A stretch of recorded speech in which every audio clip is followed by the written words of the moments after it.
I am Jana. I've worked for the last 20 years as an advisor, a consultant, and a coach for private equity firms and their portfolio companies, mainly mid-market portfolio companies, so growth businesses. And the area I specifically focus on is people and culture. So what do we need to do from a people and culture perspective in order to make sure that we get to where we need to get to and we can grow in a manner that we can grow? And as part of this, I've worked with well above 150 portfolio companies. I've worked with a whole raft of different PE firms. I've seen a lot of different deals happening, a lot of different exits happening, a lot of different exits happening. And also I've worked inside a PE firm, Mayfair Equity Partners, for a few years as part of their portfolio team. So I've also had the inside track of what it is like when you're not an advisor, but actually part of the team. Thank you. And how you worked with us, just a little bit of background for those. So we worked together in a whole different raft of situations, right? Particularly around helping us, helping the portfolio business that I work with build the leadership teams for their next phase of growth. So we worked together to, can't remember a whole raft of situations, but hiring in the UK, hiring for US roles, hiring for strategic roles after a merger, always in the revenue space. And what do we need to do to really make sure that we have the right get-to-market setup? And I've really enjoyed it, as you know. We've had a really good relationship, and I sometimes call you, Will, when I need to know about the exec compensation or KPIs or something, when I need somebody to help me think things through. And it's been an absolute pleasure. Thank you. So tell me then, let's go back. What, or rather, how did you get into what you do now? It's interesting, isn't it? You've asked some of the other guys this on this. Was it fate or by design? Yeah. And well, I wanted to be a diplomat. That was sort of my first, when I was a teenager, that was sort of my first idea of what I wanted to be, mainly because I wanted to travel. And I thought I would get to do that as a diplomat. And then I studied politics and international studies and really found all the policy stuff less interesting. But what I found really interesting is, one, the sort of idea around how individuals, as in party leaders or regime leaders, impact whole systems and impact the whole tone and feel. And for decades, I found that really interesting. So I studied a lot around China, the US, Russia, Germany, some of the big stories, but then also around how tricky it is when people come together. In any sort of country, in any organization, it's always difficult. It's not straightforward. And I found that so interesting. So even when studying politics, I came closer and closer into organizational behavior, psychology, and then did another degree in organizational psychology in London, and was just really fascinated by, I guess, the arts and science of how people organize and the difficulties of that and the complexities of this. Yeah. And because I studied in London at the London School of Economics, which is, full of investment bankers and consultants to be. In fact, there's only consultants and investment bankers to be. And they were sort of so curious how somebody could study psychology, and the whole joke was you're never going to make any money doing what you do. And so I thought, blimey, I need to figure out, how to turn this into something that's actually going to pay the bills. And I then did my master's thesis on post-merger integration and some of the people challenges. And and it was really interesting. I called a bunch of investment bankers who sat in M&A teams in London, and people actually came and talked to me and opened their books. They got me to talk to their teams and their contacts. And I did a whole raft of interviews of people talking about how difficult it was to make mergers work and how it was always the people dimension that made that impossible to do. So that sort of knowledge existed then, which is over 20 years ago. And it was sort of a really clear finding, but still, of course, hasn't really impacted in terms of how people do them or how they approach them. But I just thought that was so fascinating. And then started sort of with the whole aim of investigating that more, started in consulting, then worked for a big consulting firm, Heidrick & Struggles, in their leadership consulting practice. I mean, they were building their leadership consulting offering at the time. They had a whole bunch of McKinsey partners to help them do that. And I learned a lot about management assessments, about leadership development, about large scale operating model design. It was really interesting. And we had a few P clients. And I was so fascinated why there was so much focus on the whole financial engineering and then also operational efficiency, but how there wasn't really rhetoric and programs and initiatives around people. And I just thought that was so obvious from all of the stuff I've learned and had seen, or the research I've done around the merger stuff. And then I sort of got on my own journey of putting my thinking together around that. Co-founded my first firm in 2009 and sort of have been working in this space since. So it was maybe a lot of luck and a bit of design, but I think I sort of ended up in a space that I found really fascinating. Yeah, well, you've been quite consistent then, and that's interesting. What would you say then is the most challenging part of your job? So working in that PE space, working with portfolio companies, what would be the most challenging part of your job? And what do you think is some of the biggest lessons that you've learned? So the most challenging is probably three aspects. One is being in the people space full stop is a really challenging place to be. And that is because the people space is huge. It encompasses everything. So it's not really function. It's something that runs through every part of business, every part of relationship, every part of deal doing as a sort of thread through. And yet people as a concept or people topics are still always seen and talked about as being very important or being the most important, in my research all the way back then. But actually the way it's being addressed is not with the same rigor. It's not with the same time. It's not with the same investment. It's not with the same understanding as it's in other areas, like it would be done in, for example, areas around commercial management or around finance function excellence. It's a sort of sense of that it's often not quite sort of everyone is an expert. Nobody quite wants to spend the time. And there's a lot of time being spent on remedial actions and being frustrated that the piece doesn't quite work. So I think that's a really difficult part of the job. And I think a lot of people leaders in organizations would probably say a similar thing, where the rhetoric is always people are the most important, but yet people leaders are not often part of the leadership team or don't sit on boards in quite the same way. And of course, there are reasons for that. But I think that makes it challenging to move the needle quite as fast as in other areas. Yeah, also, both PE firms have historically paid little attention to the art and science of leadership. I think that's fair. But yeah, investors recognise they need strong execs overseeing the companies they acquire, but they seem, and they often replace top level leaders. And I'm not completely,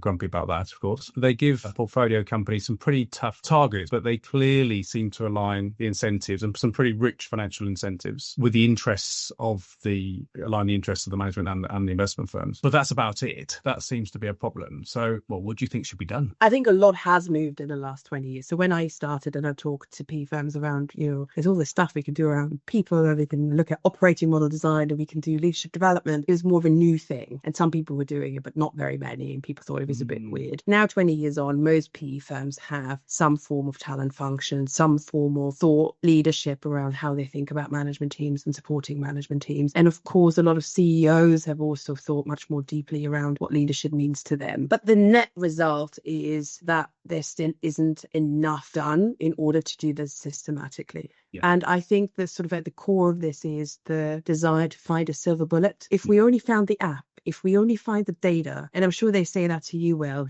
show me the grid that will tell me that you're going to hire me the perfect person. So there's so much emphasis of, can we just find this very complex area of people and people together and take the risk out of it, which is impossible. So I think really going into this area to say things will always go wrong. And I had to learn this and relearn this and relearn this and tell myself that you can be the most disciplined person in hiring. You can have the best tools. You can do all of the best practice, use multiple assessment methods, multiple assessors. You can have the right conversation. You can be really good at it. Things will still go wrong. If somebody's wife might leave them and they don't want to, move, or they might not get on with their counterpart and things fall apart. You never quite know. And I think that's the sort of sense of the people stuff needs to be addressed in this context of there will always be risk, like anything, but particularly here, and it will be complex. And we need to look at whether that's PE firms, I'm not necessarily sure, but it just needs to be done within the businesses. We need to be really clear around what resourcing do we need, what processes we need, what roles do we need, and we then need to put people in these right roles and equip them and empower them to get the job done. And even saying that,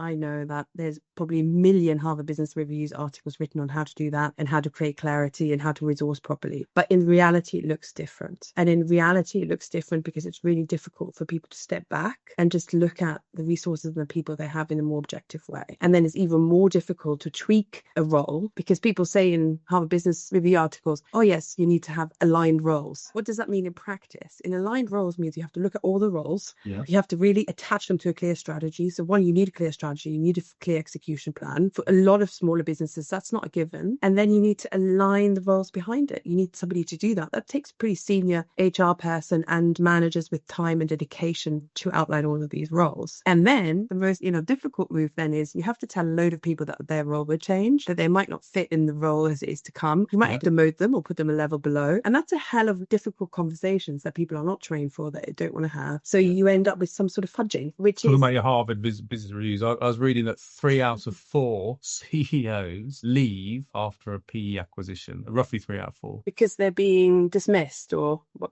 Well, sometimes they leave immediately. Sometimes the PE firm bring in new leadership, and sometimes it's a decision that's taken for performance reasons a year or two later. Yeah, it doesn't surprise me. I mean, there's certainly in the last few years hasn't been a lot of change, and that's right? Like there's a lot of discussion in the press around Facebook talking about, we're getting rid of our 5% underperformers. And of course, like many of the people criticizing Facebook in the press or Meta in the press, you shouldn't really articulate it that way and publish it in newspapers. But the fact that you should get rid of your bottom 5 underperformers, that's a no-brainer. That's not cutting-edge people management technique. It's Jack Welch, isn't it? Jack Welch School of Thought. You used to churn your bottom to 10%, you stretch your top. But it's interesting how then this kind of statement gets so much attention. But the fact that people that don't work out, whether or not they don't quite have the skills, or maybe have the skills, but they don't quite happy there, or they don't want to commute in 3 days because it's back to the office, whatever reason, if it doesn't fit, it doesn't fit. And it's not good for the business. It's not good for the individual. And it's really important that then these separations have to be done with dignity. They have to be done professionally. But the fact that when people are not working out, whether that's a CEO or if that's the middle manager or frontline worker, it's always good, and everyone knows this, to act fast and much faster than one would even think. And I think not many people have ever really regretted letting go somebody because they thought actually they would have worked out. So I think that sort of replacement is an important thing when it becomes obvious. But the other important aspect is also coming back to my silver bullet. It's not about just one person. Whenever there's a big business problem or whenever there's underperformance in the business, then the answer is, let's just hire somebody. Let's just hire this person. Everyone is like, not the answer. Then you find however long it takes to talk to Herringbone and you doing your magic, even if you work really fast, it takes 6 months at least. Which we did. You work at lightning speed. But let's say this person has a notice period. It's at least 6 months, if not 12, to get somebody in seat. And if then a whole board, a whole management team, PE portfolio, PE company looks at, well, if we just find this person who then is going to write everything, that will never be the answer. And the answer is always a combination of things and building blocks. And this person who then comes in, he's the right team, he's built the right team below them. So I think the complexity of making sure that we're not just thinking about a hire or an app or a new org structure, but we're actually looking at all of these elements in combination, which we do for other business problems too, right? You look at business process, you look at strategy, you look at business process, you look at KPIs, you look at the team. So it's the same here. It's sort of the whole area of people just needs a much wider look. So what lessons do you think you've learned then that you could teach yourself 15, 20 years ago? The lessons I've learned are that the simple things matter so much. And actually the simple things are often not done well enough, particularly in a people space. And by the simple things, I mean a recruitment process, quality of interviewing, onboarding. We hire these great people, we pay agencies and search partners, then how do we onboard people? How do we check in with them? How do we make sure they are successful? That's just one example. The other example is separations and cost-cutting exercises and letting people go. Do we do this well? Do we have the right scripts? Even just doing this accordance to best practice is a challenge sometimes, because you have different managers in different departments doing this who perhaps never learned it, who feel uncomfortable, you don't really have the time. So really executing a process like that well in a relatively small company with little resources is really difficult. And then doing these separations in a really constructive, mutually respectful way is really important. Another example would be giving feedback. Most people don't give and get realistic and good feedback. Most people that are not performing, when I speak to them, never had concrete, actionable advice on what was expected. So sometimes you have teams that are not performing, but they also haven't been given clear direction, or they're completely under-resourced, or they're put in a competition from an alignment and comp perspective with another team that just creates so much challenge. So just coming back to some of these really basic things about being clear that people know what to do, giving them feedback, having the difficult conversations, and making sure these basic processes about getting people in and out of the organization in the right way. All stuff we know intellectually, all stuff that won't take you longer than 20 minutes to Google to get a pretty good playbook of the internet, but really executing that with focus and thinking that is important, I think is a really, really huge building block. And that's before we get to all of the fancy, new and really exciting stuff around data and AI. It all needs to be grounded in well-executed basic processes around people. Yeah, I mean, I'm with you. So often when I've hired people in the past, we put quite a bit of effort into the whole process. But, I'm quite keen on having a decent onboarding plan and setting out and having, when I was hiring salespeople, having their commission packs ready before they even enter the building. Yeah. So they come coming in and they have the tools, they have a letter, they have the tools, they know exactly what's expected. They know exactly what the expectations are, how to earn, and having that ready. But it's not common. It's not usually what's in place. Yeah, and if it is in place, it can be either quite high level, as in, this is our intranet or something, or it feels quite punitive. So I come and somebody's looking over your shoulder and you have to report on everything you were doing, which is the quickest way to disenfranchise somebody. But I find it actually quite challenging, just looking at the kind of roles that you hire for, on the topic of onboarding. If you hire in a revenue leader and, you set targets, you work together on what that might look like, you onboard them, particularly in long lead times, B2B type businesses, that sort of first year of really figuring out whether or not they're right for the business, whether or not they can adapt what they know to the new environment is really challenging. Because particularly once you hit, depending on the lead times, once you hit that sort of 6 months mark and you're like,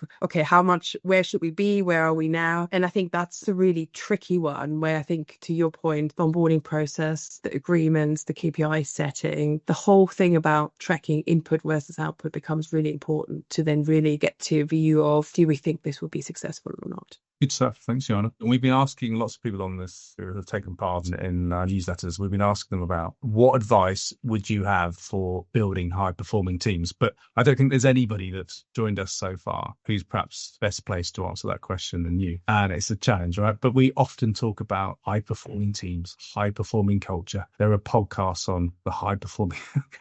the performance podcast. Everyone loves a high-performing this, that, and the next thing. What's your advice? Come on, what do you think? I mean, I'll come back to where it doesn't sound as sexy as saying high-performing team, but no, I think before you get there I think the aim should be a well-functioning team. That should be the sort of step one. And I think I'll come back to the basics. Basic premise one is it will never be perfect. People that say we've got perfect team, everything works well, you just have to interview 5 people for 15 minutes and you figure out maybe it works reasonably well, but there's always opportunities to improve. There's always fine tuning to do. And I always talk to the teams I work with, like playing the piano, right? You can be a really amazing piano player, but no piano player playing at pretty high level be like, oh yeah, I don't need to practice anymore. I'm done, I'm done. And a lot of teams are that. So the second premise is it's constant work. It's like learning how to play the piano, getting better playing the piano is building a muscle. Being a team takes building that muscle, and that takes time and attention. And part of that can be done as part of team buildings, can be done as part of, we're learning to have better conversations. We are developing ourselves together, but actually most of it needs to be done in the way you work together. So for example, something didn't go well, let's say you and I would be teammates. The fact that I will call you and say, you know what, Will, that didn't work for me because of this and this. I would rather have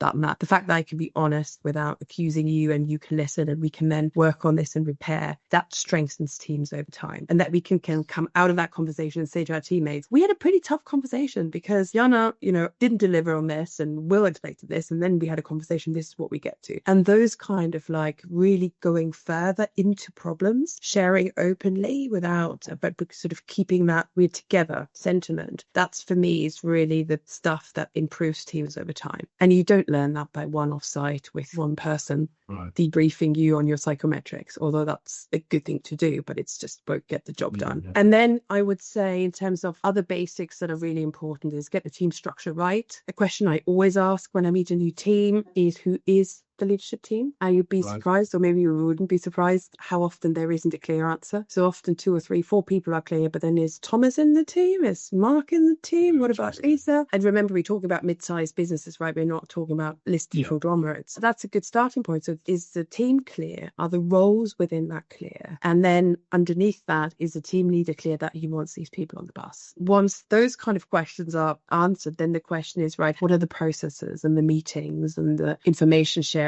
that we use to keep each other informed, to do work together? And most teams I talk to even say simple things like defining why you have the meetings you have, the very basic things. Again, you can Google Harvard Business Review's guides on this to no end, but even just making sure that these kind of team disciplines are in place goes such a long way. Yeah, interesting. Given we are GTM specialists, I think it would be remiss of me not to ask you about a little bit about the best revenue leader that you think you've worked with, and what do you think made them so successful? I feel like you should answer that, Will, because I feel like that you're probably really lot more insight on that question. So I think probably pertinent saying that in your talking to you, but it's good to have a good search partner for that. And I think it's good to have a specialist search partner in that, because I do find I've hired dozens and dozens and dozens of C-suite execs, and I find the go-to-market role by far the most difficult to recruit for. And I think because it is a complex role, encompasses different functions, needs to cut across teams, and also success. One is very obvious, and it is so critical to the success of the overall organization. So it's, I think, really next to the CEO, whatever, it depends on the business, but can be the most important role to hire for. So some of the best people I've worked with personally, or I've hired and I've seen succeed, have this great combination between being able to build the infrastructure and the engine quickly without overcomplicating it. So really understand the right process in place, the right KPIs in place. People have roles along the revenue generation journey, handles are clear. All of that stuff is clearly articulated,